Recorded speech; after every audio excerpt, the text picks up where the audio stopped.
Retornamos com o nosso Visão Geral de hoje, entrevistando aqui o secretário Valfrido Miguel Carotti e também o vereador Gustavo Peta.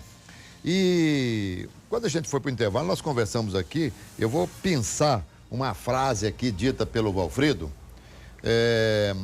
Secretário,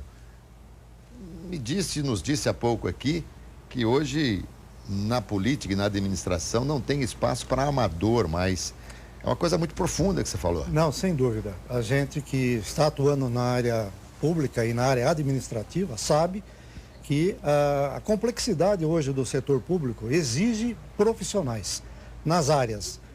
Apesar de que nós sabemos que na parte política existem aquelas pessoas que são colocadas nos diversos cargos, mas os cargos realmente técnicos teriam que ser ocupados por pessoas experientes, pessoas que têm uma visão anterior, para que possa se pensar num governo sadio.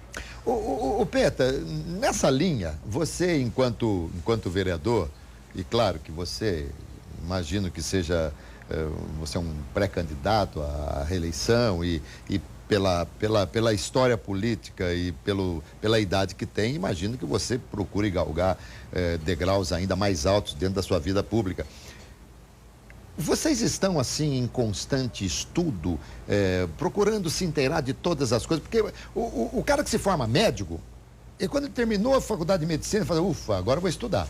O cara que é advogado também, a todo momento as coisas estão mudando. E o vereador e o político? Verdade.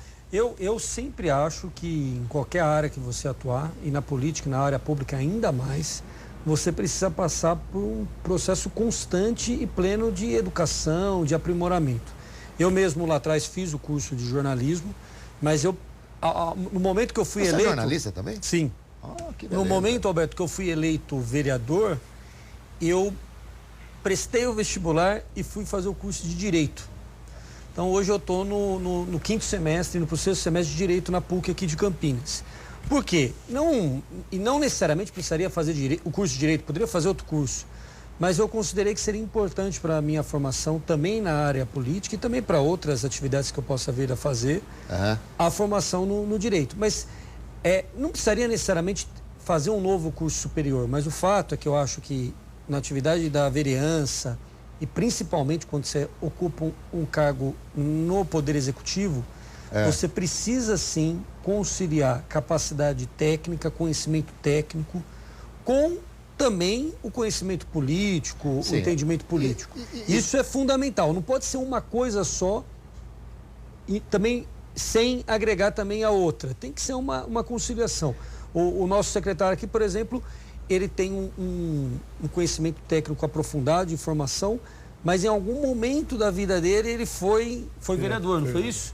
Isso com certeza agregou esse diálogo, essa capacidade de interagir e de o que talvez as pessoas devessem entender, os políticos, né, sobretudo, claro, é que a vereança não é uma porta só para abrir a estrada da vida pública. Porque muita gente fala, vou começar como vereador e vou seguir, claro, mas é preciso saber que o vereador tem uma função muito, muito forte na cidade e ele pode construir a carreira embasada, efetiva, a partir de uma boa vereança. Secretário, o que é que os futuros prefeitos, eu quero que o senhor responda olhando para a câmera, lá até aparece aquela câmera da verdade, a lente da verdade, né? O que é que os futuros prefeitos com o que é que eles têm que se preocupar daqui para frente, porque quando se fala em crise, com todo respeito, o meu conhecimento é muito parco nesse campo, né, no campo administrativo e político, mas eu entendo o seguinte, nós não estamos em crise mais. Vai ser assim daqui para frente, nós vamos ter que nos amoldar e fazer essa mudança, porque não pensa que do dia para a noite a coisa vai voltar como era não, hein, secretário? Realmente a mudança não vai ser a curto prazo, nós sabemos disso. Os prefeitos, de modo geral, eu acredito que a maioria, ou todos os prefeitos, deveriam se preocupar com o orçamento. Eu digo por que o orçamento? Porque o orçamento para 2017, o vereador sabe disso, ele é feito nessa administração atual. E vai ter que se adaptar para o próximo governo. Então ele vai ter que fazer mudanças. Tudo aquilo que é prioridade do atual prefeito, talvez não seja do próximo. E também interagir com relação às limitações orçamentárias, que é totalmente diferente do que vinha até agora. A preocupação é justamente essa, trabalhar com pouco para conseguir muito. Pois é. E qual que você vê, como é que você vê essa, não sei, saída, vou colocar esse tema aí. Como é que você vê a saída hoje para a situação que nós estamos vivendo? Olha, Alberto, eu acho que aqui no município de Campinas a gente tem que ter realmente muita austeridade, porque realmente a arrecadação caiu muito, a arrecadação do município, principalmente relacionada a questões de serviços e também outros impostos. Então a gente tem que ter tranquilidade, investir naquilo que é prioritário, garantir os serviços essenciais para que a gente possa ir superando essa fase e depois recuperando maior capacidade de investimento. As parcerias são importantes com o governo estadual e o governo federal, mas elas também estão em crise, porque os governos respectivos também têm crise de arrecadação. Então é uma fase difícil, mas que a cidade, por ser uma cidade mais diversificada do ponto de vista econômico, ela tem melhores condições de superar essa situação, né? Cidades muito que canalizam para uma determinada área, se a crise bate naquela área, a cidade fica inviável financeiramente, que não é o caso de Campinas. Você que está nos acompanhando, se você quiser interagir conosco, pode passar o seu WhatsApp para cá, que é o 999183131.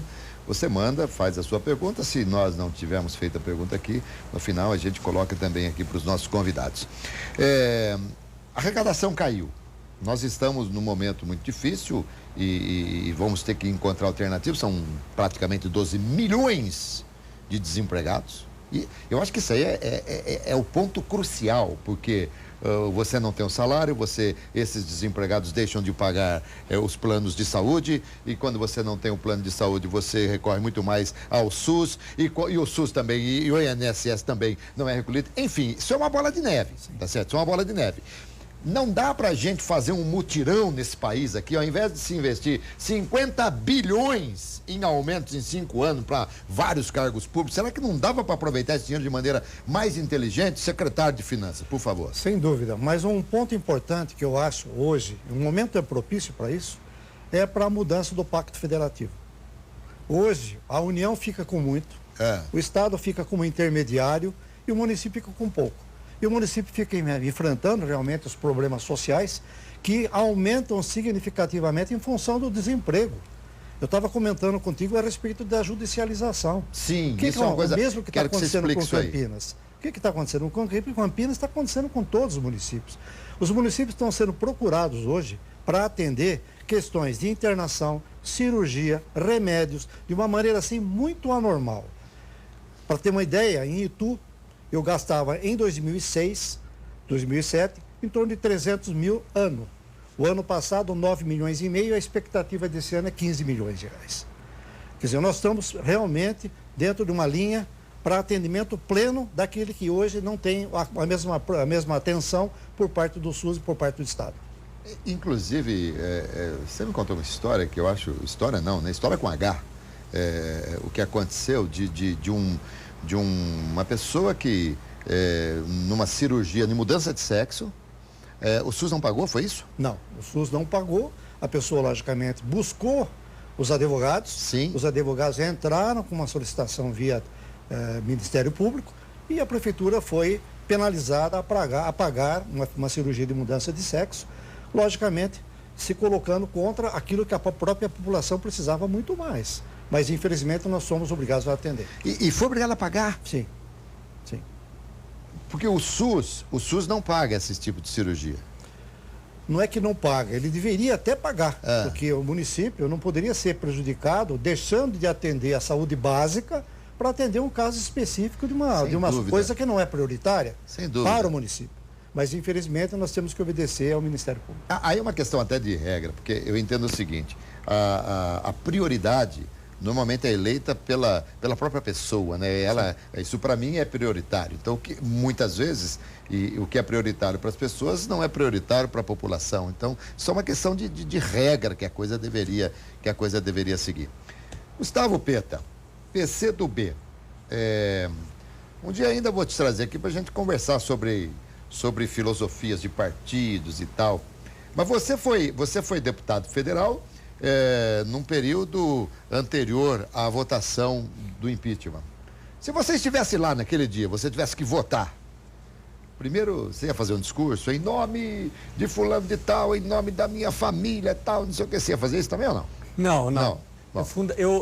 É muito pouco tempo, né? Que cada deputado tem, mas eu procuraria usar o tempo para fundamentar o porquê. O porquê do sim ou o porquê do não? O porquê do não. Do não, você votaria contra? Eu votaria contra. Porque eu considero, Alberto, que por mais que ocorreram erros e problemas graves no governo da presidenta Dilma, e agora afastada, a presidenta afastada Dilma, não seria a melhor saída para o Brasil o impeachment da Dilma e a chegada ao poder de forças políticas que representam o que há de mais atrasado na política brasileira, né? E agora esses poucos dias do governo Temer estão demonstrando isso. Então acho que essa não é a solução para o Brasil. Aliás, eu acredito que a solução para o Brasil hoje, diante da falta de apoio político que a presidenta Dilma tem, e portanto ela não teria condições de governar mais, porque só tem 10, 15% do Congresso e também não tem um apoio popular significativo, seriam novas eleições. Seriam devolver ao povo a legitimidade de escolher o seu principal líder. A Dilma foi eleita em 2014, mas os fatos políticos, a força da oposição impediram que ela continuasse governando. Então, diante dessa situação, que é uma situação fato, né?